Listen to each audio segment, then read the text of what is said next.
Boa noite, amigos e amigas da TV Fórum. Sextou, dia de programão, dia do meu programa de entrevistas aqui na TV Fórum. E hoje com um convidado muito especial, o jornalista, escritor César Calejón. A gente vai falar sobre o livro dele, Esfarrapados, que fala da elite brasileira como causadora das desigualdades, muito interessante, né?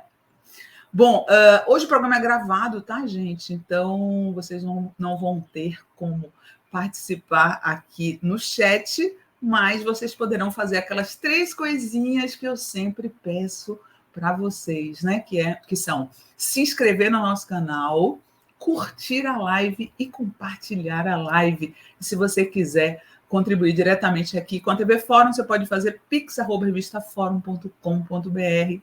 Você pode também se tornar membro ou membra e nada impede que você faça superchats aqui durante a entrevista com o querido Calejón. Já vou chamá-lo aqui. Boa noite, Calejón. Tudo bem com você? Boa noite, Sinara. Boa noite, amigas e amigos que nos assistem nesse momento também. Tudo bem, querida? Obrigado por me receber no programa. Nossa, fazia tempo que a gente estava tentando combinar, gente, mas o Calejón tem programa nesse horário, tá? E eu falei para ele, não, na próxima vez que tiver um feriado que a gente gravar, aí eu vou te chamar, porque eu queria muito conversar com ele sobre o livro dele. Coloca o livro dele aí, Tati, na tela, olha só. César Calejón, Esfarrapados, como o elitismo histórico-cultural moldou as desigualdades do Brasil. Nossa, achei muito interessante. E olha que esse é o 4º livro, hein? É o 4º livro, Esfarrapados, saiu agora pela editora Record, pelo selo Civilização Brasileira. E eu estou muito feliz, querida. A gente pode falar um pouquinho, se você quiser que eu explique. Enfim, estou às ordens aqui para a gente bater um papo a respeito do livro. Claro. A primeira pergunta que eu quero fazer para você é a seguinte. A elite brasileira é diferente das outras elites ou toda elite é igual? É uma ótima reflexão. Nesse trabalho, Sinara, eu trabalho com uma força social, muito mais do que considerar grupos societários, e eu abordo isso no 2º capítulo. Eu vou começar por aqui, eu vou começar te dando aquilo que eu acredito que é o cerne do trabalho, e aí eu faço esse preâmbulo e entro nessa tua consideração que eu acho muito pertinente. O elitismo histórico-cultural, essa categoria com a qual eu trabalho, a meu ver, é uma força social que organiza os arranjos da sociedade com base em categorias de distinção, de forma a criar uma espécie de gramática da desigualdade e, em última instância, uma hierarquia moral que rege o funcionamento social, político e econômico da nação. Tá? As elites se formam, a meu ver, porque já existe essa força social que organiza os arranjos sociais com base em categorias de distinção. E é óbvio, a partir de uma atuação dialética entre essa força e as elites que se constituem, essas elites passam a atuar para fazer a manutenção dos seus privilégios, para fazer a manutenção de tudo que está estabelecido. No Brasil, existe essa peculiaridade, o porquê que essa tua pergunta é muito boa, e eu acredito que as nossas elites, entre aspas, eu também não gosto, eu não uso esse termo para me referir a essas classes mais abastadas, mais privilegiadas da população, porque eu acho que a disposição semântica importa, Sinara, e importa muito. Quando a gente... Por que está tendo, por exemplo, uma discussão brutal agora acerca da guerra de Israel, o Hamas, qual grupo deve ou não ser chamado de terrorista, etc. e tal? Porque Sim. a semântica precede todo o uso da força em caráter legítimo ou não. Em todos os processos de genocídio, por exemplo, se você pegar Ruanda, o Holocausto, o Congo, da Bélgica, etc. e tal. A própria colonização, né? Que chamam de colonização quando deveria ser genocídio, né? Exatamente, eu argumento isso, inclusive nos Farrapados, exatamente assim como você está propondo. Todo processo de agressão pressupõe uma desumanização das pessoas que serão agredidas. E nesse contexto, a disposição semântica é absolutamente fundamental para fazer isso. Quando você chama de elite, você pressupõe que essas pessoas são mais capazes, que elas são mais dedicadas, que elas são mais inteligentes, que elas são mais esforçadas, o que quer que seja. E isso esconde, acaba por escamotear o fator preponderante, que é histórica e culturalmente, as pessoas que hoje detêm o controle dos meios fundamentais de produção, do capital, etc. e tal, foram privilegiadas. Elas não são elites. Então eu trabalho como classes privilegiadas. E o que as nossas classes privilegiadas têm, que é uma peculiaridade bastante incisiva no caso brasileiro? A força que eu trabalho, que é o elitismo histórico e cultural, tem dois grandes pilares. Tá? A primeira é o capital. O capital no sentido das ideias do campo marxiano mesmo. Esse processo que expropria a classe trabalhadora, deixa a classe trabalhadora com a sua força de trabalho como sendo a única mercadoria a ser vendida para fazer a manutenção da sua subsistência, e nesse processo arranca mais-valia do processo de venda. Esse é um dos grandes pilares, é o capital. O outro, como você muito bem colocou, é a invasão europeia nas Américas, que a gente equivocadamente chama de colonização. Considerando isso, veja, no Brasil, o Brasil é o país que mais recebe números de escravizados, e é o país que encerrou o processo da escravidão, por último, nas Américas. Então, as classes abastadas e privilegiadas que se formam no Brasil contaram com um benefício que não existe em nenhuma outra parte do mundo. É verdade que isso se aplica para o Ocidente e se aplica para outras partes do mundo também, mas no Brasil, essa é a diferença que aquilo que a gente chama de elite tem. Foram as classes que mais contaram com um modelo escravista mais agressivo por mais tempo. Tá? Agora, é importante, para já te devolver a palavra, a gente considerar o seguinte: o nosso modelo de sociabilidade ele não é determinado pelas classes abastadas, por isso que a gente chama de elite. A meu ver, ele é determinado por uma força social que forma essas elites e que dialeticamente essas elites passam a atuar para fazer a manutenção e intensificar essa força social que eu chamo de elitismo histórico-cultural. Isso por exemplo, é diferente do que propõe o Gaetano Mosca ou Vilfredo Pareto na teoria das elites, quando eles consideram que para entender o modelo de sociabilidade vigente, você precisa entender as ideias que são avançadas pelas elites de cima para baixo. Eu acho que a coisa é um pouco mais complexa.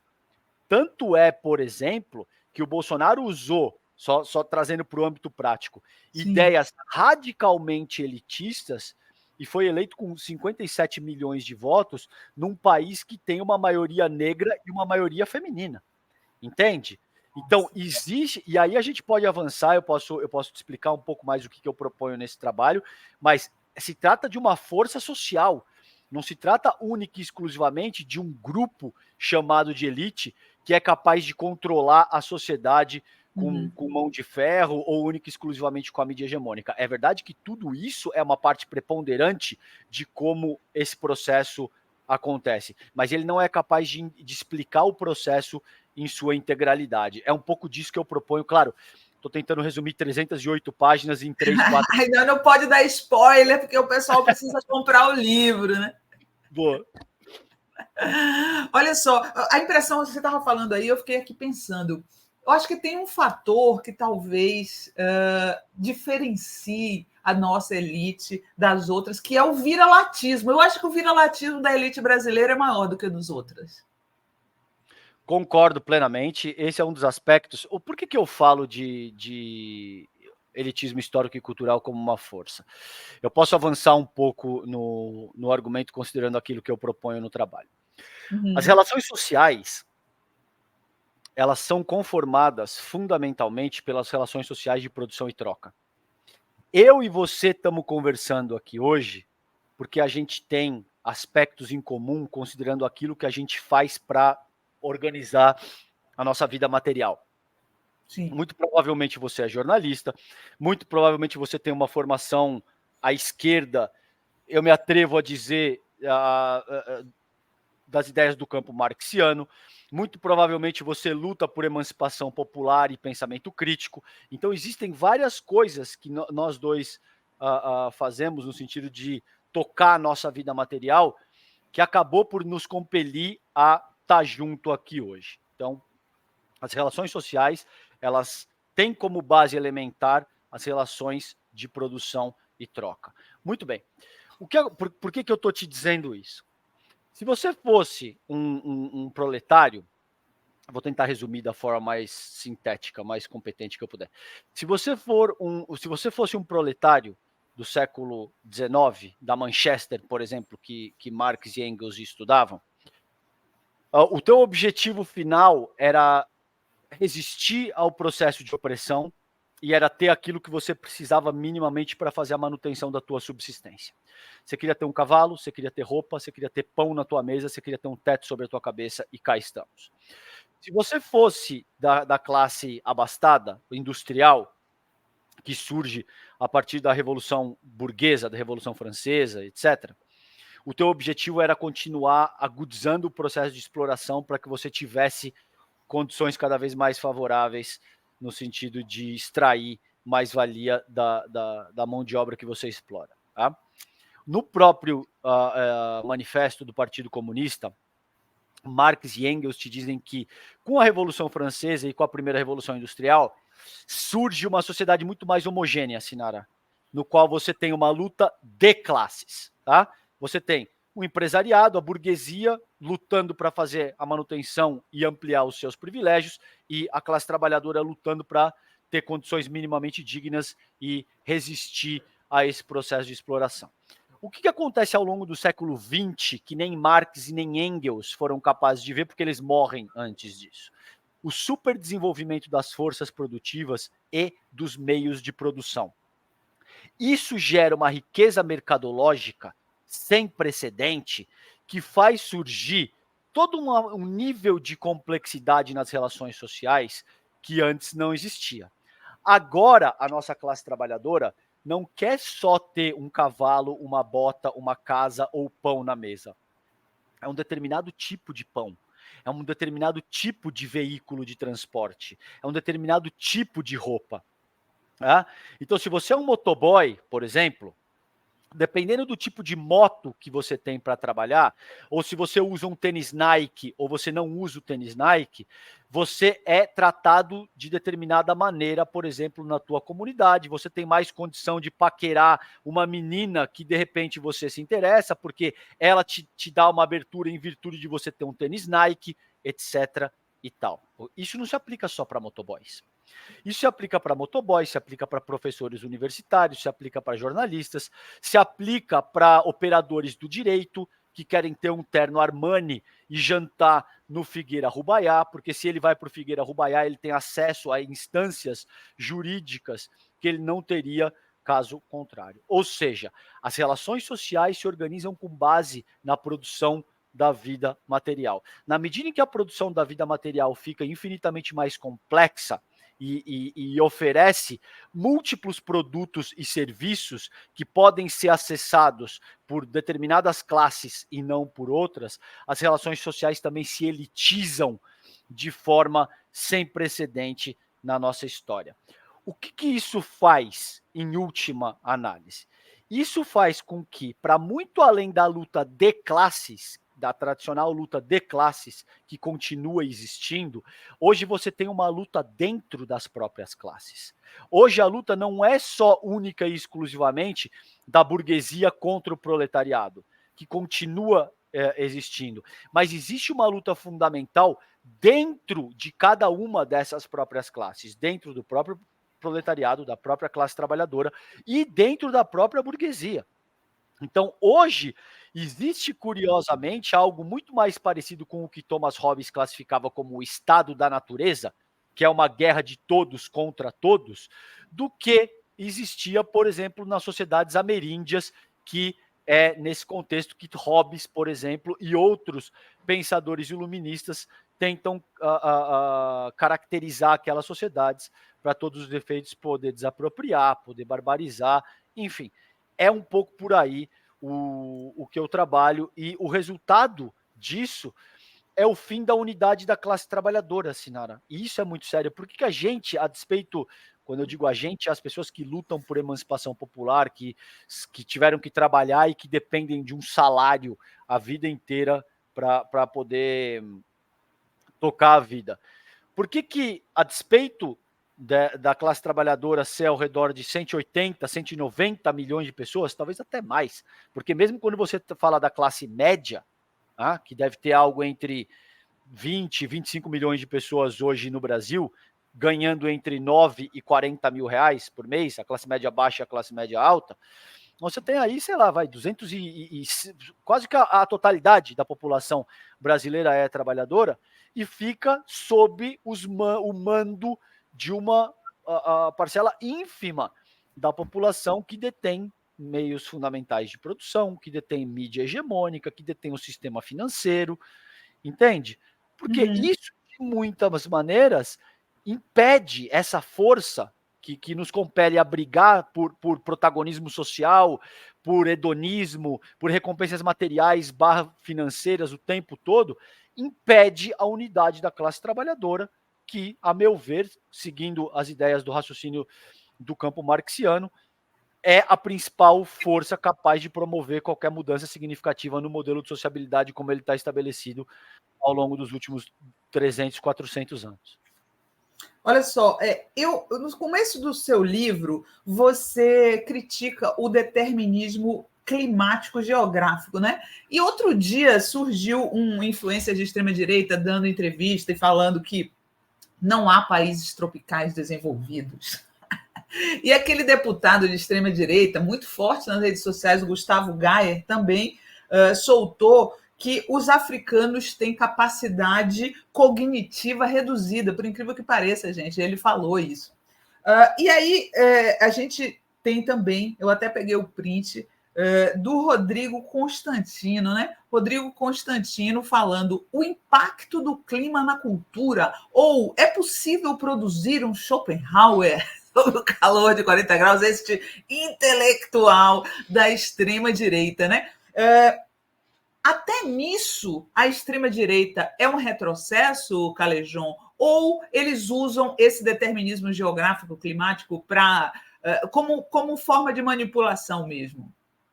Ótima pergunta. Muito, muito, muito feliz que você trouxe esse ponto. No Esfarrapados, eu trabalho com duas dimensões que eu acho fundamental, que é o determinismo genético e o reducionismo biológico. O que significa isso, Sinara?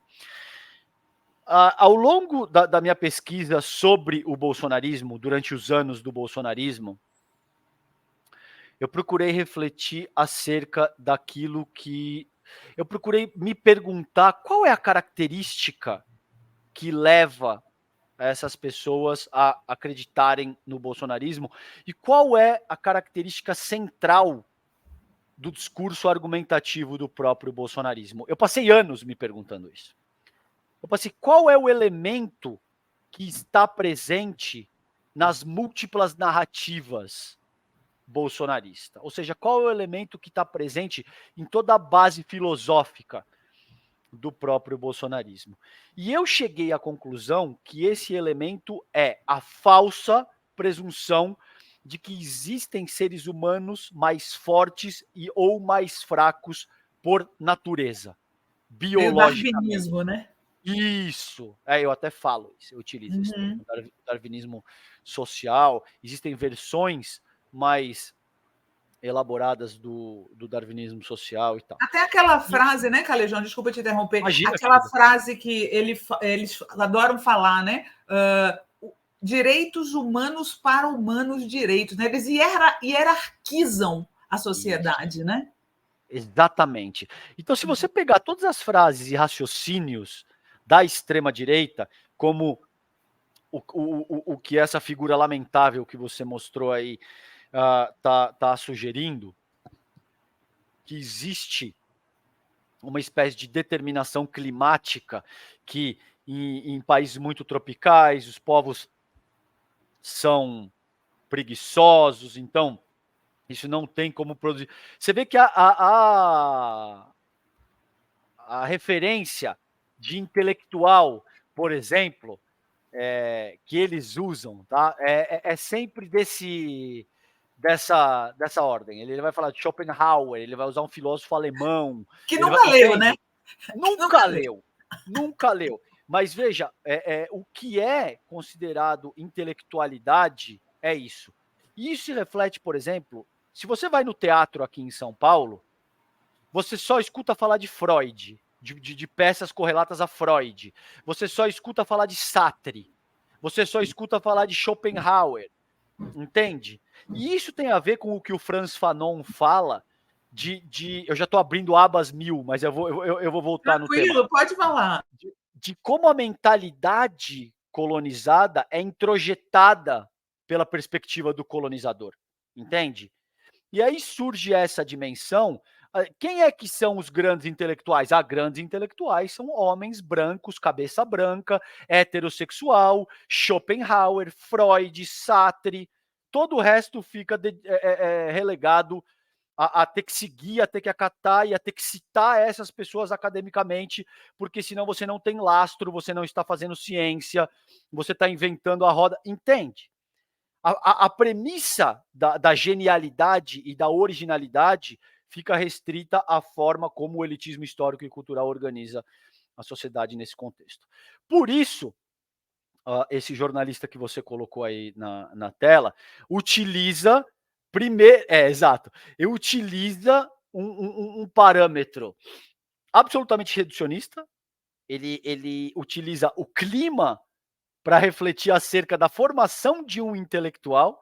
É óbvio que o clima influi a formação de uma sociedade de uma maneira muito significativa, mas daí a tentar explicar por que se formam potencialidades, por que você tem uma nação organizada dessa e daquela maneira, reduzindo toda a questão ao clima, e utilizar um filósofo alemão como referência de intelectual, considerando que a gente está na América Latina, e você poderia citar qualquer outro, você poderia citar filósofos contemporâneos, intelectuais de primeira grandeza que a gente tem no país, entendeu? Amigos meus, por exemplo, que eu poderia citar, agora ele vai citar o Schopenhauer, entende?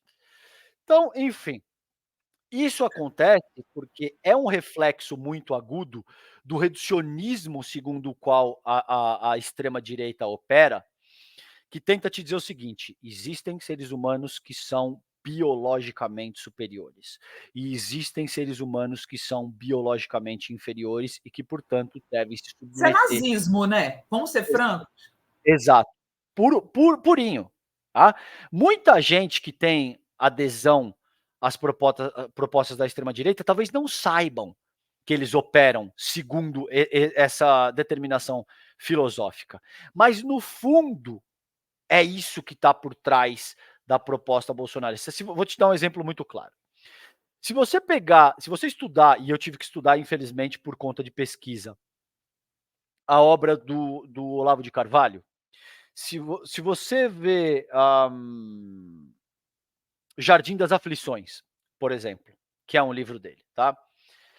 Ele faz todo um rodeio semântico, ele utiliza todo um malabarismo semântico, ele cita de filósofos gregos a pensadores iluministas, utilizando termos em latim, tá? Para dar um viés de sofisticação, de grande eloquência, etc. e tal, para no fim do dia te dizer isso, Sinara, de que existem seres humanos que são inferiores por natureza e existem outros seres humanos que são biologicamente mais avantajados e que, portanto, isso faz parte de uma ordem natural e perene de como a sociedade judaico-cristã deve se organizar. Tá? Então, o Olavo de Carvalho tira essas conclusões de algo que chama perennialismo. Eu não vou ter tempo de falar isso, mas as pessoas que nos assistem nesse momento pesquisem o que é o perennialismo, quem é René Guénon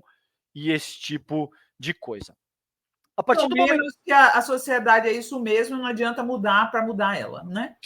Isso vai ao encontro da própria proposta capitalista, que tenta te dizer que não, o capitalismo não é uma etapa histórica referente à quadra histórica na qual estamos e que, portanto, pode ser superado.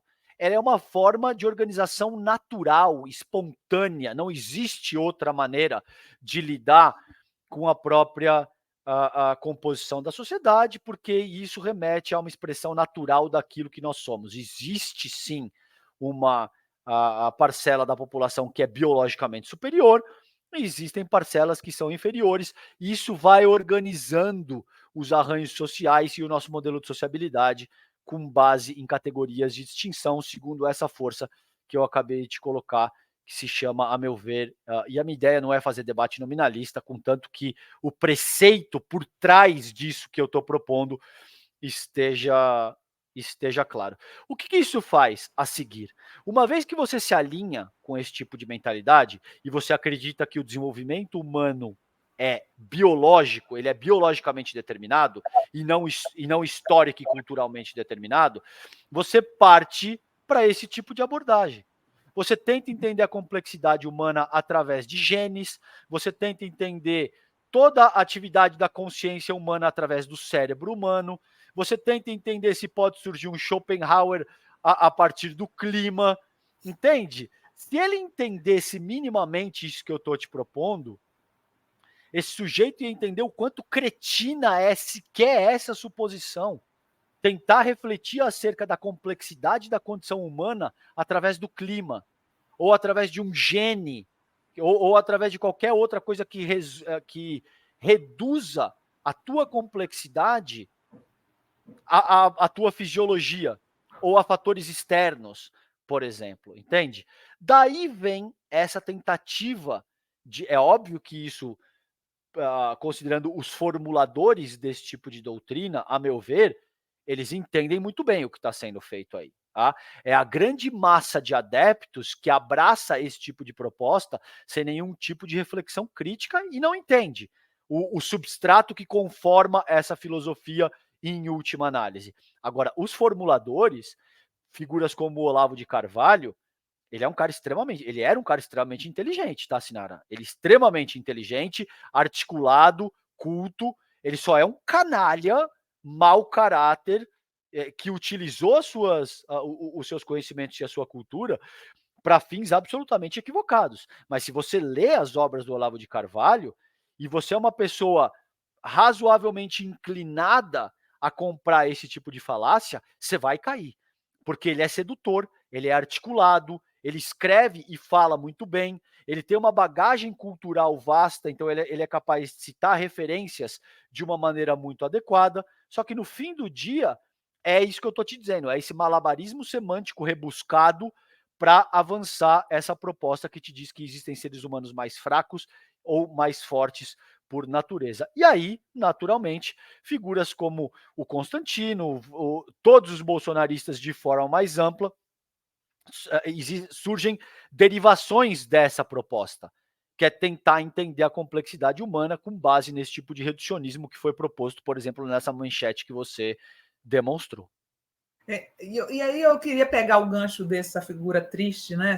É muito triste, porque você fala que o Olavo era inteligente, eu aceito. Agora, Rodrigo Constantino é dureza, hein? Uma pessoa que se guiar por uma figura dessas realmente é uma coisa triste. Por falar nele, você saiu da Jovem Pan em 2022, né? Foi em novembro de 2022, por conta de um embate com ele, né?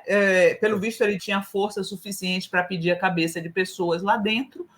E desde então, a Jovem Pan está cada dia mais ladeira abaixo, né? Como é que você vê hoje essa emissora? Eu queria depois entrar mais profundamente no papel da mídia nessa manutenção do poder das elites, né? Mas agora eu queria focar na Jovem Pan. Como é que você vê hoje a Jovem Pan, que ainda é uma fonte de informação do bolsonarismo, né? É jornalismo aquilo, Calejão?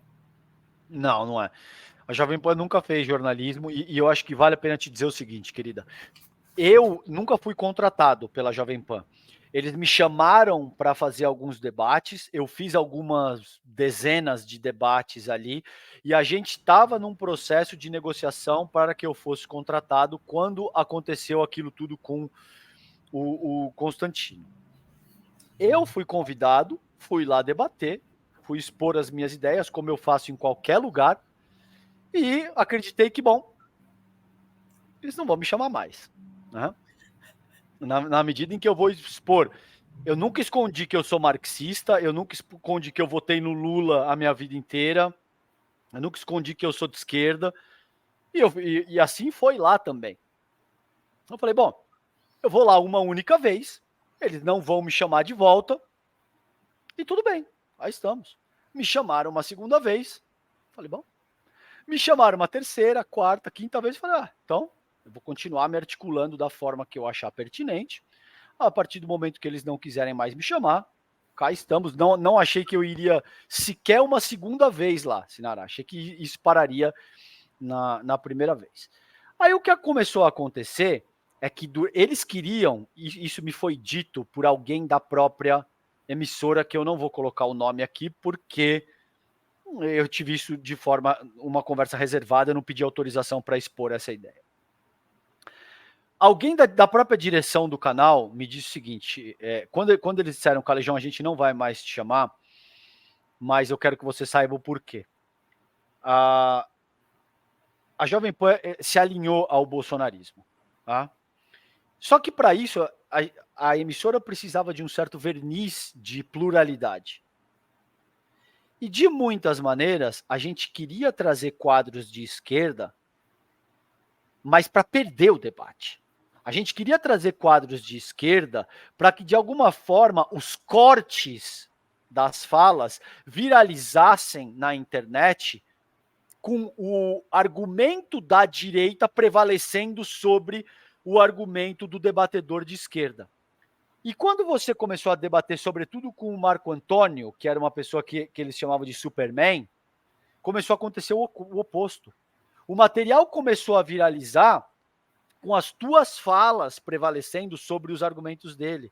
E isso começou a incomodar a direção da emissora, que não é bolsonarista. A direção da rádio é absolutamente pragmático e eu te diria que é assim, direita liberal. Tá? Eles não são bolsonaristas.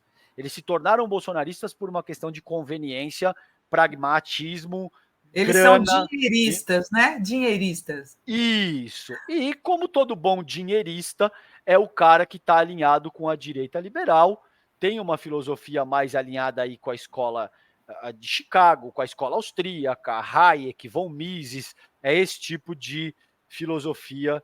Mas aquele Emílio Zurita é bem direitoso, hein? Eu acho que sim. Eu nunca interagi com o Zurita. Ele fez críticas ao meu trabalho no ar, lá no Pânico, mas eu nunca interagi com ele, eu nunca nem respondi, porque eu acho que assim é uma figura que vive de explorar a miséria humana, é uma figura patética que não contribui com absolutamente nada para o debate público de uma forma um pouco mais ampla. É um adolescente de 60 anos, o Zurita, entendeu? É um cara que fica fazendo piadinha ali como se fosse um adolescente de 15, 16 anos, só que já tem 60. Enfim. Mas sim, concordo que talvez o Zurita seja mais bolsonarista raiz mesmo. Agora, o que me foi dito foi isso. Olha, a gente estava...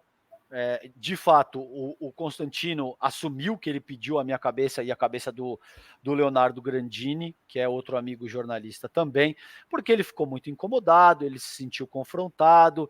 A fala que eu fiz com ele no dia 14 de novembro do ano passado viralizou para o país inteiro. Ele ficou muito incomodado e acabou pedindo a minha cabeça. O que essa pessoa da direção da rádio me disse, da emissora, perdão, me disse é que, olha, eles toparam a não fechar o contrato contigo, porque de fato os embates estavam viralizando a favor da esquerda e isso estava incomodando demais o próprio bolsonarismo, que em ampla medida conformava 80%, 90%, acho, da audiência da emissora naquela ocasião. Então é um pouco isso o que aconteceu, mas eu nunca fui contratado efetivamente pela Jovem Pan e eu achei muito difícil que eu de fato conseguisse me estabelecer ali, porque tem um limite pro conflito. Agora, sim, sendo honesto contigo aqui, que eu faço questão Claro. de prezar por isso no meu trabalho. A Jovem Pan nunca pautou absolutamente nada do que eu tinha que dizer ou não. Eles nunca me disseram, César, isso não. É verdade que a partir de um momento eles simplesmente não me chamaram mais para falar na forma mais radical de dizer que você não pode falar tal coisa, né? Mas dado o modelo de sociabilidade que a gente vive, que é capitalista, tá? Dado que aquilo é uma empresa fechada que não atua segundo concessão pública, não a rádio, não estou falando da rádio, estou te falando da Jovem Pan News, que é onde eu atuava. Eles têm o direito de falar, eu quero o César Calejão, eu não quero, eu vou contratar outra pessoa. Sigam o vosso caminho, façam aquilo que vocês acharem melhor. A gente sabe que o capitalismo funciona assim. Eu já trabalhei para empresas que depois disseram, Calejão, não quero mais. Eu já trabalhei para empresas que eu disse, olha, muito bem, também não quero mais trabalhar com vocês. Cada um segue a sua vida, pelo menos de acordo com a premissa capitalista, no qual eu tenho que vender a minha força de trabalho para botar pão em cima da minha mesa. Na minha vida sempre foi assim. Muito bem. E com base nisso, ok, os caras nunca me pautaram, nunca disseram você pode ou não pode, ou tira um pouco a tinta dessa tua fala aqui. Naquela ocasião, embaçou a minha câmera aqui, naquela ocasião, eu sempre fui tão agressivo quanto eu achei que era o caso, Sinara. Porque, assim, o que eu fiz com o Rodrigo Constantino, com o Superman, com a Pietra Bertolazzi, com essas pessoas todas ali, aquilo não é um debate. Não é um debate. Aquilo ali é uma briga de bar que se dá através de oratória. Aquilo ali é uma briga que ao invés de usar uma foice, ao invés de usar foice e ao invés de dar soco um no outro, você usa discursos, você usa oratória. Só que você está o tempo todo tentando derrubar o teu interlocutor do cavalo. Isso não é um debate. Pelo menos para mim, isso não é um debate. Só que naquela ocasião, essas pessoas estavam tentando dar um golpe de Estado. Então, e quase conseguiram, diga-se de passagem. Sim. Então, eu achei que eu deveria me envolver nesse tipo de baixaria. Porque naquela ocasião eu achei que eu poderia desempenhar um papel fundamental. Eu jamais faria isso. Eu jamais me conduziria com o mesmo nível de agressividade, de incisividade, em qualquer outro debate. Tá? Se você me dissesse, César, eu discordo de tudo o que você disse aqui, por exemplo, na fórum, eu te escutaria e vamos tranquilo, entendeu? Naquela ocasião foi algo muito específico que eu me senti compelido a ter que ser mais agressivo, porque aquelas descer para o nível dos interlocutores que você tinha, né? Porque você não poderia oferecer pérolas aos porcos. Exatamente isso. Não, você resumiu de forma perfeita, é exatamente isso.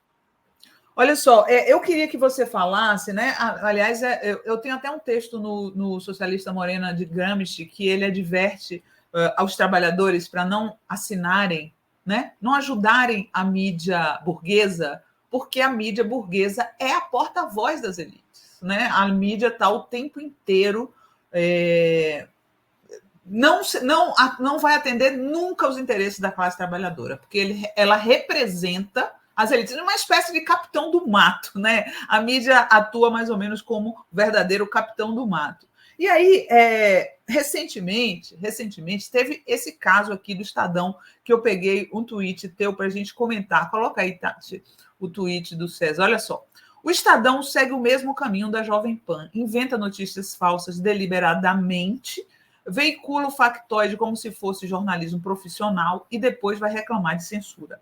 Tebet desmentiu essa manchete. Vera Rosa e o jornal devem provar a acusação ou responder pela mentira, né? A história de que Lula atuou em operação para o banco, né? Que eu vou só resumir aqui, gente, que é uma mentira, porque quando a matéria diz que o Lula ligou para a Tebet, o contrato já tinha sido assinado um mês atrás e a Argentina, inclusive, já tinha pago o empréstimo, tá? Então, assim, total erro factual nessa matéria, tá?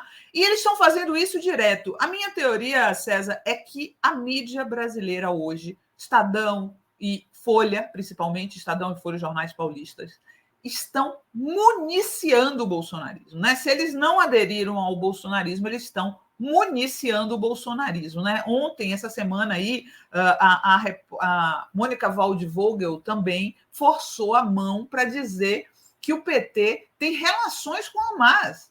Tem relações com o Hamas, o que é uma mentira, mas que fortalece as redes bolsonaristas que estavam espalhando a fake news que o PT deu dinheiro ao Hamas. Então, assim, eu queria que você falasse um pouquinho sobre o papel da mídia nessa manutenção dessas elites danosas ao país. Concordo com absolutamente tudo que você disse. E veja, tem uma questão fundamental aqui. Por que eu vou utilizar, por exemplo, a questão da guerra agora, que é um tema muito premente para refletir acerca disso que você está propondo. E Sim. Aí eu volto para o nosso contexto da política doméstica nacional. Veja, a sociedade internacional, a gente gosta de acreditar que a sociedade internacional se organiza com base na Declaração Universal dos Direitos Humanos, naquilo que seria a prática do direito internacional, etc. e tal. Isso simplesmente não é verdade. A sociedade internacional se organiza ao redor do capitalismo anglo-saxão, até esse ponto. No começo do século XXI, surgem esboços de alternativas para esse processo, para essa força. Mas o elitismo histórico e cultural, como ele opera na sociedade internacional, ele também tem essas duas premissas que eu te coloquei. O capital e a invasão europeia em diferentes partes do mundo. Né? O que isso faz, Sinara? Transforma seres humanos em mercadorias. Todo ser humano passa a ser visto como uma mercadoria. Essa é a base elementar do neoliberalismo, que se torna a versão hegemônica, preponderante do capitalismo a partir da década de 80. Com Thatcher, com Reagan, com Giscard d'Estaing, com Kohl, com Pinochet, com as ditaduras no Cone Sul, etc. e tal. Surge o que o Dardot e o Laval chamam em A Nova Razão do Mundo, de um governo dos seres humanos. Eles utilizam homem, mas eu não gosto, eu prefiro dos seres humanos. Um governo dos seres humanos segundo um princípio universal da concorrência e, consequentemente, da desigualdade. Tá? Nesse contexto, surge essa hierarquia moral que eu te propus no começo da nossa fala. Brancos valem mais do que negros, homens valem mais do que mulheres, héteros valem mais do que LGBTQIA+, e assim sucessivamente. Essas são as macro categorias. Agora, existem filigranas dentro dessas próprias categorias.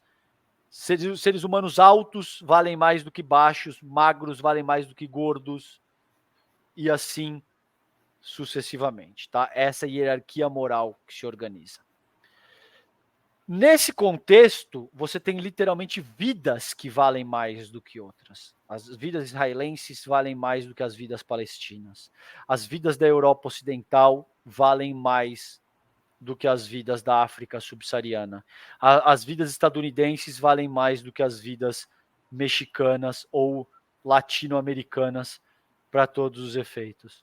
As vidas do Morumbi valem mais do que as vidas de Paraisópolis. E assim, só estou dando um exemplo para a gente colocar em perspectiva. A mídia, sempre a mídia hegemônica, sempre vai estar alinhada em defender as primeiras posições dessa hierarquia moral. Exato, exato. O Estadão sempre vai defender a nossa classe financista.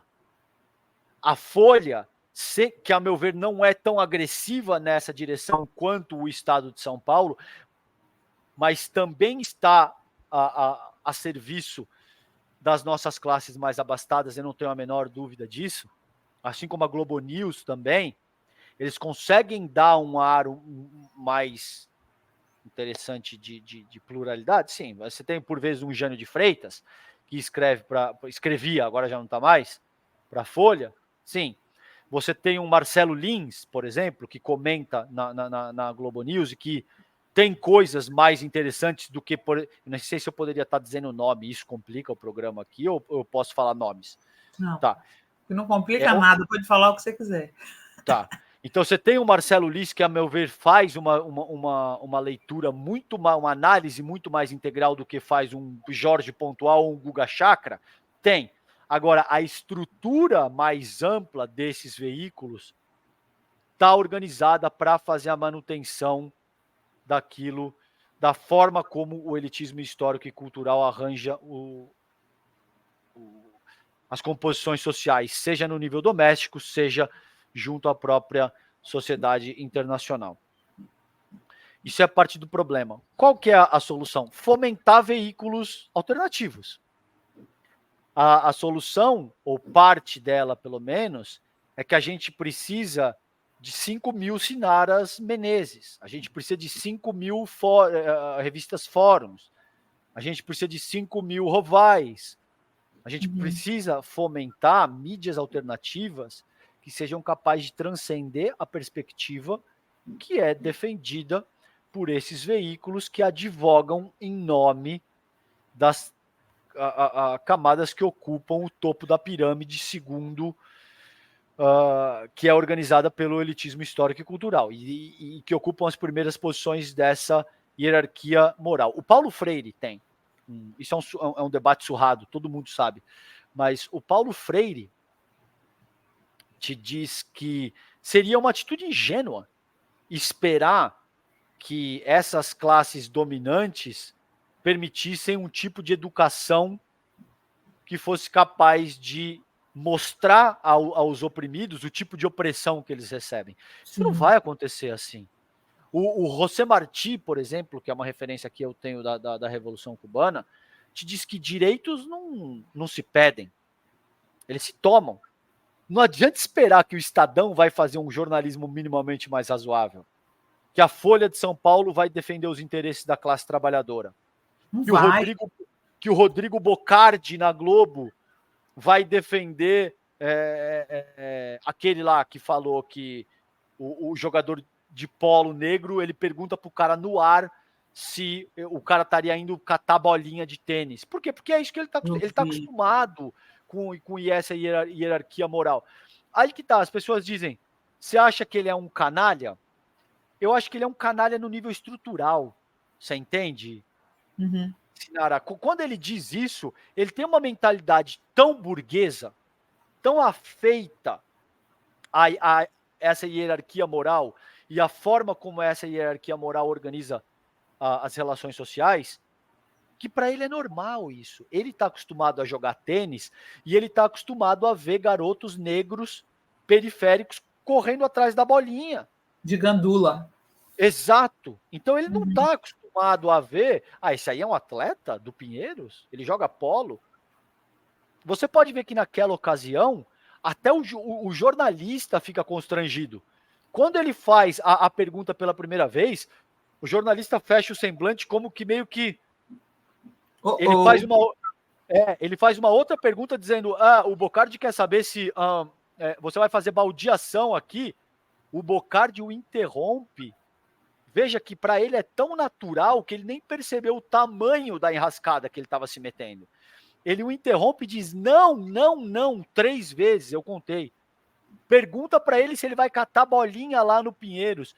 E o jornalista não acredita que ele insistiu nessa direção e fala, Ele tá perguntando se você vai catar bolinha lá no Pinheiros. Como quem diz, não acredito que você me É fez. triste, né? Entendeu? Agora, é uma gramática da desigualdade, Sinara. Essas pessoas Uhum. nasceram nesse contexto no qual eu jogo tênis e você cata a bolinha. O Estadão é o veículo de comunicação dessas pessoas. A Globo News é o veículo de comunicação dessas pessoas. Seria uma atitude muito ingênua nossa esperar que, não, agora a Rede Globo aprendeu. Eles não aprenderam nada. Não, mas Eles olha criaram. só, para ser justo, a Globo News tem se comportado de uma maneira mais correta do que os impressos, Mas você tá? sabe por quê? Sabe por quê? Porque eles criaram um Frankenstein que se voltou contra eles. E que nesse momento eles não têm alternativa ao campo progressista, porque se eles carregarem na mão, eles já perceberam que eles encaminham o Brasil para uma espécie de teocracia miliciana, no qual o bolsonarismo pode ser só o passo incipiente Para a desse destruição processo. deles mesmos, né? Exatamente, e isso eles não querem. Agora, e agora eles estão num momento bastante confortável, porque o governo Lula também está jogando o jogo deles. O governo Lula não é bobo nem nada, ele entende muito bem o que precisa ser feito, no sentido de oferecer as condições do centrão, no sentido de não comprar briga com militares, no sentido de não comprar briga com o mercado financeiro, no sentido de não comprar briga com a mídia hegemônica. Ah, César, então você não vai promover transformação nenhuma. Transformação imediata à la Revolução Brasileira é muito difícil, Sinara. E na situação que a gente se encontra, né? A despeito de ser aquilo que eu queria. Mas eu também tenho medo de vender fumaça para as pessoas, de falar, nós vamos fazer uma revolução à la Brasil em 5, 10 anos. Não vamos, me desculpem, gente, eu não quero desmobilizar ninguém, tá? Eu não quero desmobilizar ninguém. Vale a pena continuar lutando para pavimentar o processo pavimentar a estrada pela qual o processo de mudança vai passar daqui a 100, 150, 200 anos. Né? Eu sempre falo que a gente tem que ser estratégico nesse momento, né, Calejão? Não tem como comprar briga com todo mundo, não tem como comprar briga com o mercado financeiro, com o centrão, com os militares, com a mídia hegemônica, porque a última mulher guerreira, honrada, honesta, que fez isso, que não queria compactuar com o senhor Eduardo Cunha, caiu. A gente viu o que aconteceu com a Dilma Rousseff. O Lula não vai cometer esse mesmo erro. Ele é um político. E olha só, todo o meu respeito do coração pela Dilma. Tá? Não me entendam errado. A Dilma é, assim, uma figura das mais corajosas, das mais honradas, das mais dignas. Mas o Lula é um político muito mais hábil, Sinara. Muito mais hábil. A Dilma, por vezes, ela não queria nem debater com as pessoas. Entende? Ela não queria, porque você imagina para uma Dilma Rousseff, para uma pessoa forte, honrada, que resistiu todo tipo de tortura, ter que conversar com uma figura como Eduardo Cunha, ter que atender os interesses dessas alas mais fisiológicas do Congresso Nacional. Você imagina o quanto isso não custa para uma pessoa como ela, entende? O Lula já consegue ouvir, vamos fazer um churrasco, vamos tomar uma cerveja, entendeu? Ele já é muito mais conciliador, e isso é uma habilidade fundamental. Infelizmente, não adianta reduzir tudo, você tem uma mentalidade social-democrata, você tem uma mentalidade pequeno burguesa. É Não o que é isso. falam para mim. Entendeu? Social-democrata morena. Não é. Eu quero Cara, Lula governando. Não quero, né? A gente não pode ser burro nesse momento, né? A gente não pode ser a esquerda burra nesse momento. Tem que ser Sinara, estratégico, né? e para além disso, sabe o que é curioso? Eu vejo muita gente com esse tipo de abordagem se dizendo marxista, se dizendo materialista histórico e dialético. O cara é materialista histórico e dialético, mas ele desconsidera a materialidade, ele desconsidera a forma histórica que nos trouxe até aqui, e ele desconsidera o aspecto dialético que conforma a organização das nossas sociedades, entende? Então, assim, falar que, não, você tem que comprar briga com todo mundo, porque senão você é pequeno burguês, você não entende. Via de regra, repara, são pessoas que nunca tiveram um cargo eletivo, que nunca tiveram que lidar com a complexidade da política institucional e reduzem esse debate para vender uma bandeira política, tá? Para te dizer, para angariar seguidores, para de forma demarcar uma posição. É importante isso para a luta? É importante. Mas, a meu ver, também é importante explicar para as pessoas a complexidade e o nível da integralidade da questão com as quais elas estão lidando. A gente não vai ter revolução socialista no país em 5 anos. Isso não vai acontecer. Eu posso marcar uma data com vocês e voltar aqui para debater em 2028. E aí a gente conversa para ver se houve a Revolução Socialista ou não. Isso é tudo que eu mais queria, que a nossa classe trabalhadora tomasse os meios fundamentais de produção, que a gente não tivesse a determinação e o estado de coisas que a gente tem sob a égide do capitalismo. Mas essa é uma luta de longuíssimo prazo, Sinara. Não vai acontecer em 5 anos. Tati, coloca de novo aí a capa do livro do César Callejon, que a gente está falando aqui. Eu queria fazer mais uma pergunta sobre o livro. Você coloca no livro os preconceitos, né? Etarismo, gordofobia, racismo, machismo, como ferramentas dessa dominação das classes dominantes, né? Dominação das classes dominantes é redundante, essa dominação das classes privilegiadas. Né? É isso que faz o bolsonarismo, é por isso que o bolsonarismo se apega a esses conceitos. Né? Eu vejo assim, eu fico chocada com o que eles fazem, por exemplo, com o ministro Flávio Dino, né? Que eles não têm argumento nenhum, eles não conseguem debater no nível do ministro Flávio Dino, e a única coisa que eles fazem é atacar o Flávio Dino como gordo, né?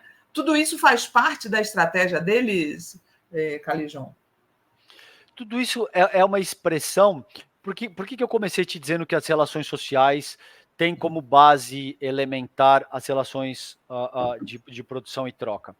Porque a partir do momento em que essas relações de produção e troca se complexificam ao longo do século XX, e surge toda uma riqueza mercadológica de produtos e serviços sem precedente, as relações sociais também respondem a esse movimento. Elas também se complexificam. Tá? Porque agora, não é eu e a Sinara temos, cada um tem um cavalo. Agora a Sinara tem um Audi e eu tenho um Golzinho. Contrário, tá? Eu tenho um novo Uno e você tem um Audi. Entendeu? Agora o César Callejon tem um Audi e a Sinara tem um Ninho 147 de 1976, e o César, portanto, tem acesso a determinados tipos de relações sociais que a Sinara não tem, em virtude dela ter um carro inferior, uma casa inferior, roupas inferiores. Você sabe que a gente sente isso? Eu vou te contar uma coisa, não sei se acontece com os homens, tá, gente? Mas quando uma mulher entra numa loja mal vestida, de chinelo, ela é mal atendida, ela é ignorada pelas vendedoras. E quando entra cheia de sacola e arrumada, nossa, tratam igual pão de ló. É impressionante, né? Como a aparência conta. Pode ser que a pessoa que chegou lá desarrumada seja milionária. Olha, a tua metáfora aqui é tão perfeita que eu vou incorporar para o meu repertório. Eu vou utilizar isso para explicar isso que eu estou propondo. Mas, assim, não poderia ser mais adequado o que você acabou de falar. Isso é a organização material do indivíduo influindo imediatamente na forma como aquela relação social se produz. Muito bem, ao longo do século XX, com o superdesenvolvimento das forças produtivas e dos meios de produção e a riqueza mercadológica sem precedente que surge, as relações sociais também se organizam para um nível de elitismo sem precedente. Então, o modelo de sociabilidade segregatório que operava quase que única e exclusivamente em cima da raça, da cor, ganha novas dimensões. A raça continua sendo o principal fator segregatório, mas ele não é o único. Porque se ele fosse o único, ao invés de falar de elitismo histórico e cultural, eu falaria simplesmente de racismo estrutural. Entende? Uhum. A força, a meu ver, desse conceito do elitismo histórico e cultural é que ele considera o aspecto racial no cerne da questão, mas ele abre o escopo da segregação para outras categorias que não necessariamente estão calcados em raça. Como você muito bem colocou, tem uma característica fenotípica, a obesidade. Existem determinações socioeconômicas. Existem um sem número de coisas que são utilizadas hoje para organizar a estrutura elitista que a gente experimenta nesse começo do século XXI. A raça, eu repito, continua sendo a principal delas. E é por isso que no Esfarrapados eu falo acerca de 3 tipos de racismo. Você tem o racismo racial, o que era praticado nos séculos anteriores, que simplesmente diz que negros são inferiores e acabou. Você nem precisa discutir a questão, isso é dado como certo. Tá? O racismo científico, que surge em seguida, principalmente no fim do século XIX e começo do século XX, frenologia, esse tipo de coisa. E o racismo cultural. Esse agora já é muito mais elaborado, que arranja uma série de determinações para avançar que é esse tipo de argumento, por exemplo, que o Constantino tenta avançar quando ele diz que não poderia surgir um Schopenhauer num clima de 40 graus num país. Isso é racismo, tem um pouco de racismo científico e um pouco de racismo cultural envolvido aí. Tá? Quando, E por exemplo, muitas doses de viralatismo. Isso. O viralatismo é uma categoria dessa. É a moeda oposta do chauvinismo, por exemplo, tá? Porque você pode ver que, curiosamente, o bolsonarista médio, ele é o cara, ele é vira-lata e ele é chauvinista. Ele é vira-lata na medida em que ele bate continência para a bandeira dos Estados Unidos e ele é chauvinista na medida em que ele diz eu sou um patriota. Entende? Então, todas essas determinações, qualquer proposta, Sinara, que tenha como premissa elementar organizar os arranjos da sociedade com base em categorias de distinção, é o que eu chamo de elitismo histórico e cultural. E daí surgem um sem número de determinações que transcendem a raça. O chauvinismo, o viralatismo, a gordofobia, a aporofobia, e assim, eu cito pelo menos umas 9, 10, mas existem assim a perder de vista.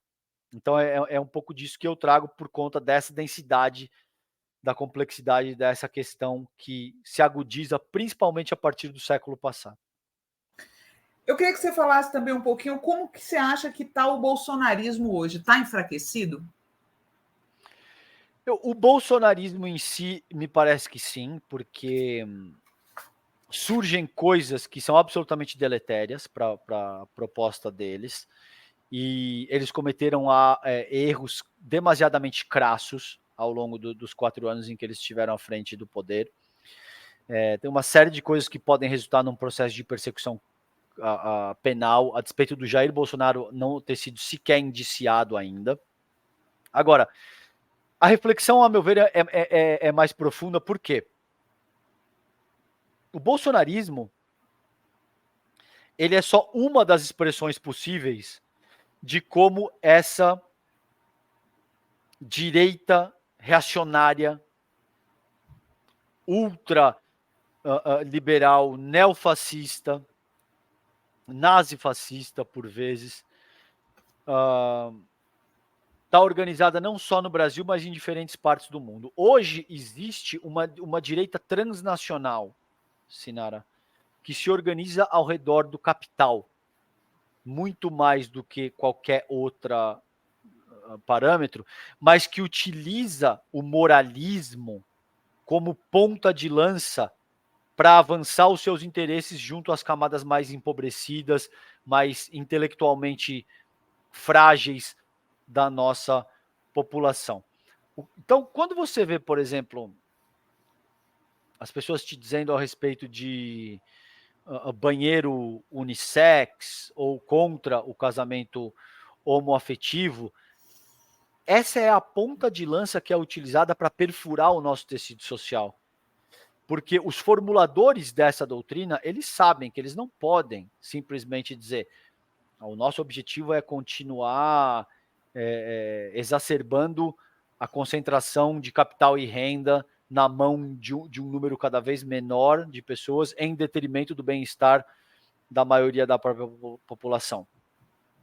Essas pessoas não podem fazer isso. Então, os donos do capital no cenário transnacional, no Brasil e em outras partes do mundo, não podem fazer isso.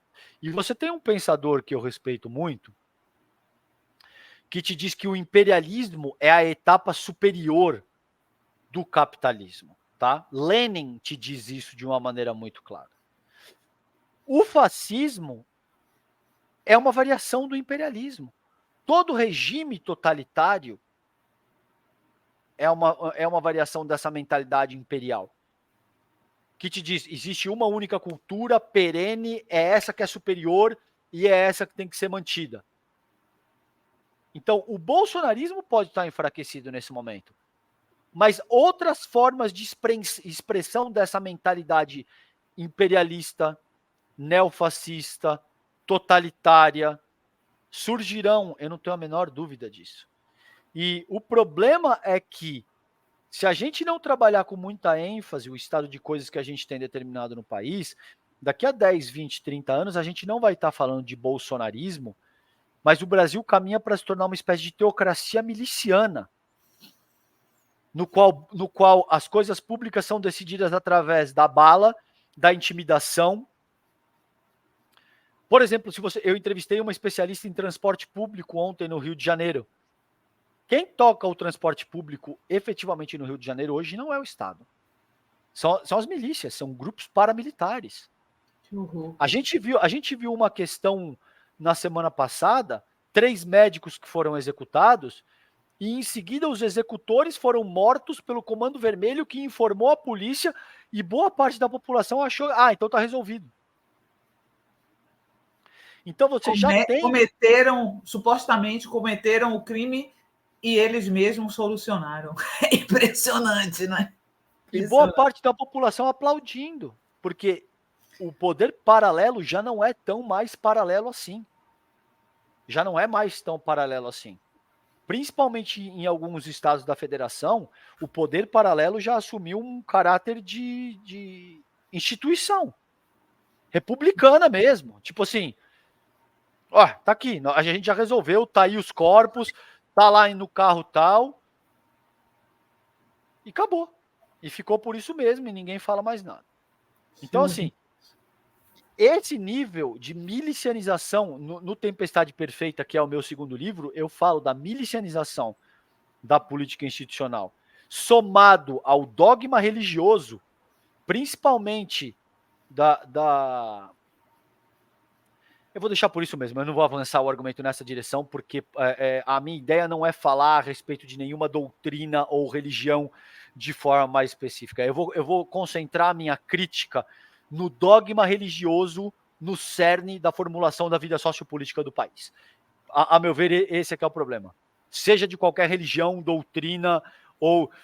César, mas para você seria um problema se a gente tivesse religiões de matriz africana no cerne da organização da vida sociopolítica do país? Seria. Claro, o Estado laico vale para todos.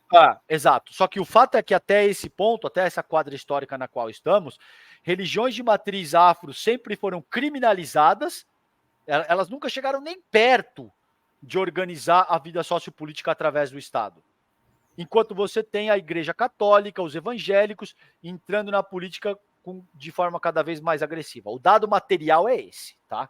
Então, assim, só para deixar claro que eu não tenho nenhuma religião, em absoluto, mas o dogma religioso no cerne da organização da vida sociopolítica do país é um problema brutal que tem que ser enfrentado, sob pena da gente ter que lidar com uma teocracia miliciana no país daqui a 15, 20, 30 anos, Sinara. Então, esse é o ponto, acho que, mais importante a ser considerado quando a gente reflete acerca da força do bolsonarismo. Nesse momento, o bolsonarismo, sem dúvida, arrefeceu.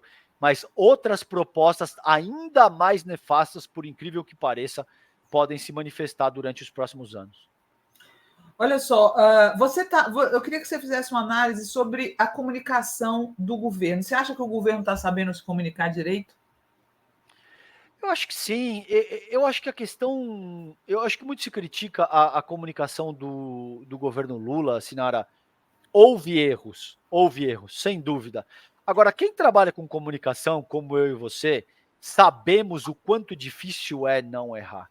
Quando você está comunicando todo santo dia, principalmente quando você tem uma estrutura de governo, que tem ministérios, que tem centenas, milhares de pessoas se movendo em determinadas direções, tentando dar entrevista, erros acontecerão. É muito difícil que isso não Eu também aconteça. não sou assim, super crítica, não. Eu acho que dentro do quadro que a gente vive, né, principalmente que a gente sabe que o domínio dos algoritmos é da direita, é da extrema-direita, até que a gente está saindo bem, hein? Até que a gente está saindo bem. Eu acho que o governo tem feito um bom trabalho. Eu acho que o desafio não é só da ordem de comunicação. É óbvio que a gente sempre pode melhorar processos de comunicação, mas tem duas coisas fundamentais aí. A questão é política, ela não é de comunicação. O cenário político que o governo Lula 3 enfrenta é absolutamente dantesco. A gente tem um Congresso Nacional dos mais reacionários possíveis, a gente tem os militares querendo exercer a tutela de sempre, a gente tem o mercado financeiro fazendo pressão para não perder as suas benesses, a gente tem a mídia hegemônica sempre com a faca no pescoço ali, querendo Sabotando, né? Sabotando. sabotando. Então, assim, o cenário é absolutamente dantesco. E a gente tem nas mídias sociais um modelo que favorece o uso do ódio, do elitismo Exato, histórico e cultural, exatamente. porque esse tipo de proposta ajuda a viralizar o conteúdo. E se você está no campo progressista, você não pode fazer isso. Você não pode chamar um ministro de gordola. Você não pode fazer um ataque homofóbico. Você não pode, porque a partir do momento que você fizer isso, automaticamente você já não está mais no campo progressista. Eu enxergo assim, pelo menos. Você pode ser agressivo, você pode ser incisivo, só que você não pode usar categorias de distinção. Você não pode adotar essa gramática da desigualdade que te diz, Sinara, você não sabe o que você está falando porque você é mulher. A partir do momento que você fizer isso, você está sendo misógino e você já não, automaticamente, você já não está mais no campo progressista. A extrema-direita pode. Eles não têm regra. Eles não têm limite. Isso é precisamente o que nos diferencia. É que a nossa luta por emancipação popular e pensamento crítico e emancipação das classes trabalhadoras, ela está circunscrita por valores éticos e legitimamente morais que a extrema-direita não tem. A extrema-direita utiliza a misoginia, a Sim. homofobia, o ódio, o ressentimento. Eles não têm nenhum limite. A despeito de se venderem hipocritamente como arautos da moralidade. Mas eles não têm limite nenhum. E a gente está circunscrito por uma série de limites que nos caracterizam enquanto progressistas. Isso é que é muito difícil. Então, é uma luta na qual a gente já está com um braço amarrado para trás nas redes sociais. É por isso que o conteúdo deles viraliza com muito mais ênfase, porque se comunica, para encerrar, Sinara, a minha fala, pelo menos, se comunica com uma organização histórica e cultural do nosso país, entende? O Uhum. brasileiro médio, infelizmente, ele é homofóbico, ele é gordofóbico, ele é elitista. Então, para a extrema-direita, é como empurrar o carro ladeira abaixo. Basta dar um toquinho que a organização histórica e cultural do país faz o resto, fazendo uma alusão com a força da gravidade. Para atuar no campo progressista é o extremo oposto. Você tem que empurrar o carro ladeira acima. Você tem que lutar contra toda a organização histórica e cultural que vem sendo incutida, introjetada na nossa população há 300, 400, 500 anos. Essa é a dificuldade que a gente tem. Não é uma dificuldade meramente de comunicação, porque o governo Lula estaria cometendo. Existem erros crassos. a dancinha, por exemplo, lá no Ministério Meu da Deus. Saúde. Isso aí é um Mas, erro olha grosseiro. só, mas eu quero colocar Parece aqui uma coisa. sabotagem, né? Foi um erro crasso que a ministra se desculpou, mas eu te digo que o vídeo foi disseminado por nosso campo para criticar a ministra depois que ela já tinha pedido desculpas. Isso eu acho que é exatamente o que eu estava falando antes. Uma esquerda burra e pouco estratégica. Deixa que o bolsonarismo divulga isso, gente. Para que a gente vai ficar divulgando? Para poder dizer, não, nós somos isentos. Como assim? Nós não somos isentos.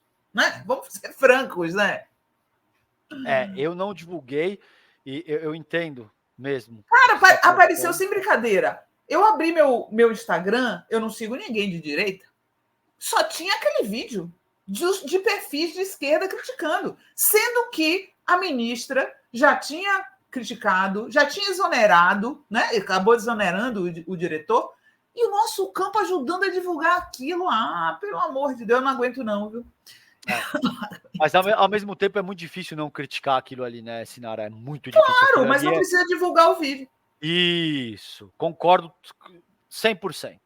A gente precisa ser um pouco mais estratégico. Olha só, a gente está chegando perto aqui do final do nosso programa. Eu queria fazer uma última pergunta antes de passar para as dicas, né? Vocês sabem que todo mundo que vem aqui no programão traz dicas culturais para vocês e o César também trouxe. Eu queria que você avaliasse um pouquinho, César, o que você achou até agora, né? Está acabando, está na reta final, a CPMI do golpe.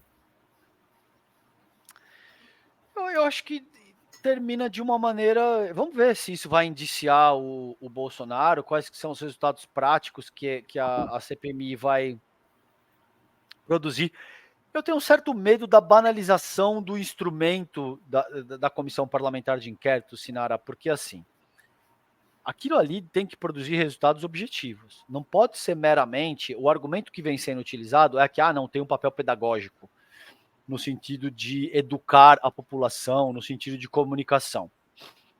Tá, mas uma CPI ou uma CPMI consome recursos parlamentares absurdos. Tá? Você tem basicamente o Congresso Nacional inteiro parado para tocar essas comissões. Você não pode ter somente como objetivo informar a população, porque isso é o papel da Sinara, isso é o papel do César, isso é o papel da Fórum, isso é o papel da mídia de forma mais ampla. A CPMI pode e deve desenvolver esse papel também, mas tem que transcender. Não pode sair dali simplesmente dizendo fomos importantes para fomentar o debate. Tá, mas e aí? É só isso?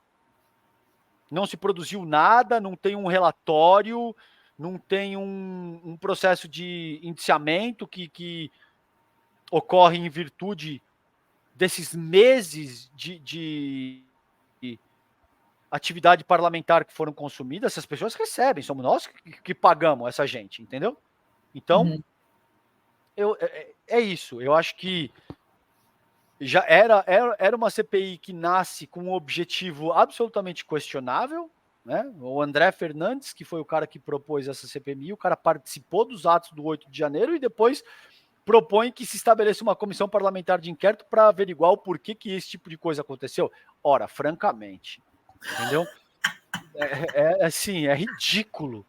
E assim como foi, por exemplo, a CPI do MST, a CPI das Americanas. Veja que, em termos de resultado prático, nenhuma dessas CPIs, de fato, gerou nada muito substancial. Vamos ver como é que vai terminar a CPMI agora, se isso vai ser capaz de resultar um processo de indiciamento do Jair Bolsonaro, mas eu vejo com certa reserva as CPIs como meros instrumentos informativos para a população civil, entende? Diferente da CPI da Covid, que acabou sendo um governo paralelo ao do Bolsonaro, né? Mostrava. E não tem isso no governo Lula, né? Não tem isso da CPMI ser um contraponto ao governo Lula, assim como a CPI da Covid foi um contraponto ao governo Bolsonaro, né? Olha Exatamente. Só, o César trouxe aqui para vocês 2 dicas, 2 livros que ele quer indicar para vocês. O primeiro deles, coloca aí, Tati, por favor. primeiro deles é esse, ó, O Despertar de Tudo, uma nova história da humanidade, David Graeber e David Wengrow. Saiu pela Companhia das Letras. Por que você está indicando esse livro para a galera, César? Porque O Despertar de Tudo, ele é uma obra densa, deve ter 600, 700 páginas, difícil de Caramba! ler, mas ele traz uma perspectiva genuinamente revolucionária na forma como a gente entende o nosso modelo de sociabilidade. Muito brevemente, eu vou te dar um único exemplo, tá? Uhum. A gente, se você conversar, por exemplo, com um antropólogo tradicionalista, ele tenta explicar o desenvolvimento humano ao longo dos últimos 10 mil anos, entre antes e depois da Revolução Neolítica, da Revolução Agrícola. Porque, em tese, antes da Revolução Neolítica, quando a gente passa a dominar a prática da agricultura, seres humanos eram caçadores, coletores, pouco densos, pouco capazes de se organizar politicamente. Depois disso, começaria a surgir a complexidade humana em termos de política, porque a gente começa a montar as primeiras sociedades sedentárias, a gente gera excedente através da agricultura, etc. e tal. Eles desmontam esse argumento te dizendo o seguinte: John Locke, por exemplo, durante o Iluminismo, no segundo tratado do governo, Locke te diz o seguinte, que as sociedades ameríndias poderiam ser expropriadas com base no uso da lei, porque elas não praticavam a agricultura de forma extensa, pelo menos. Eles plantavam milho, eles praticavam a agricultura, mas não de uma forma tão extensa, no sentido de gerar excedente e caracterizar esse processo como os europeus acreditavam que era necessário para caracterizar a posse da terra. E isso foi amplamente utilizado pelos europeus. Entende o tipo de argumentação que eu utilizo no Esfarrapados? Sim. A gente vive na presença de mitos, Sinara, de que o intelectual é o Schopenhauer, por exemplo. Isso vai ao encontro. São selvagens. Veja que até hoje a gente utiliza esse léxico. São bárbaros, são selvagens, entendeu? A civilização, nós somos os civilizados. Isso tem a ver com essa perspectiva, eu estou te dando um único exemplo, eu poderia te dar outros vários, que organiza uma forma de perceber o desenvolvimento humano através da perspectiva eurocêntrica. Sim. O Despertar de Tudo é revolucionário nesse sentido. Leiam esse trabalho que vocês vão entender com mais propriedade isso que eu estou propondo aqui. E o outro livro indicado pelo César, cadê Tati? Esse, Extermínio, 200 anos de um Estado genocida, da Viviane Gouveia, está saindo pela Planeta. Saindo não, né? Já foi lançado pela Planeta. Por que você está indicando esse livro, César? Porque a Viviane faz ela estrutura um raciocínio maravilhoso que te dá conta de dizer que o Brasil sempre foi um país genocida. E ela estabelece a cronologia desse genocídio.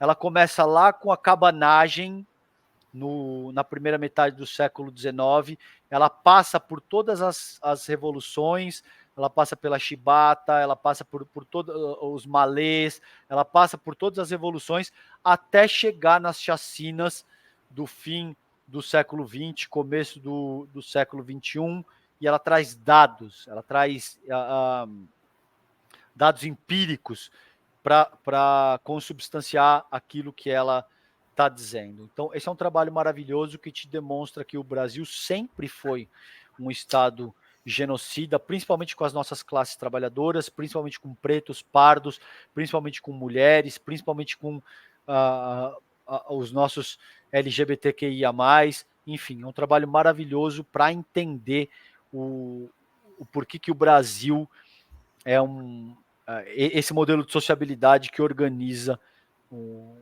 estado de coisas que a gente tem agora no começo do século XXI no país. Bom, queria agradecer aqui ao... Ué, cadê? Saiu aqui rapidinho. Queria agradecer ao César aqui pela presença dele. Ele veio aqui falar sobre o novo livro. Coloca aqui mais de novo, Tati, pela última vez aqui, o livro do César. Quero muito que vocês leiam. César Calejões Farrapados, como o elitismo histórico-cultural moldou as desigualdades do Brasil. Obrigada, César. Leiam, gente. Obrigada pela sua presença aqui, tá? Volte sempre. Querida, obrigado, Sinara. Eu que te agradeço demais. Obrigado por me receber no programa, me dar a oportunidade de falar do meu trabalho. Volto sim. Assim que você me chamar, eu estou às ordens e a gente continua esse papo, tá? E você está Obrigado, lá no querida. ICL, né? Tô no ICL, na Galãs Feios também. No ICL eu tô no Sinapse, é o programa que eu e a Roberta Garcia apresentamos todas as noites entre 7h30 e 8h30 da noite. Obrigado, querida, pela oportunidade de falar a respeito do meu trabalho, viu? Tchau, beijão, obrigada. Beijo, tchau, tchau. Beijo. Bom, gente, eu fico por aqui. Segunda-feira, estou de volta às 11h, no Fórum 11h30 com a Adrio Rovai. E à noite, como sempre, com o Brocou às 20h30. Bom final de semana a todos e todas. E não se esqueçam de se inscrever no nosso canal. Tchau, gente!